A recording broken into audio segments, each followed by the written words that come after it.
Field marshal Saeed Asim Munir और Trump के दरमियान मुलाकात में बानी पीटीआई का जिक्र नहीं आएगा। सेनेटर फैसल वावदा की मीडिया से गुफ्तगू, कहा कि पाकिस्तान का सिपह सलार सिर्फ मुलाकातें नहीं बल्कि मुल्की मफादात के लिए और भी खुशखबरियां ला रहे हैं। तहरीक इंसाफ ने अमरीका में एहतजाज से दूरी जाहिर की, जो अच्छा इकदाम है। 4-6 आदमियों की बात नहीं, ये मुल्क की बका की बात है। तहरीक इंसाफ भी पीटीआई पाकिस्तान बन गई है।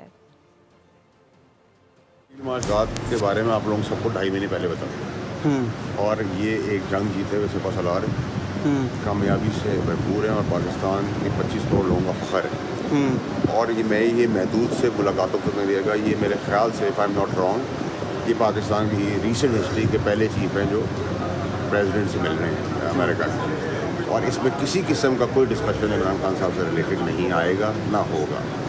और पाकिस्तान का जो सिपह सलार है उससे मुलाकातें नहीं कर रहा, पाकिस्तान के लिए और अच्छी खुशखबरियाँ भी लेके आ रहे हैं, जो मैंने आपको कई महीनों पहले बताया था कि जो 40 साल में नहीं हुआ अगले 40 साल के लिए होने जा रहा है। तो मैं इंतज़ार करूँगा कि उसकी अनाउंसमेंट ICPR करे या गवर्नमेंट करे, और बाकी ज़रूरत पड़ी तो मैं भी कर दूँगा। लेकिन पाकिस्तान के लिए मुस्बत और अच्छी खबरें दबादब आ रही हैं।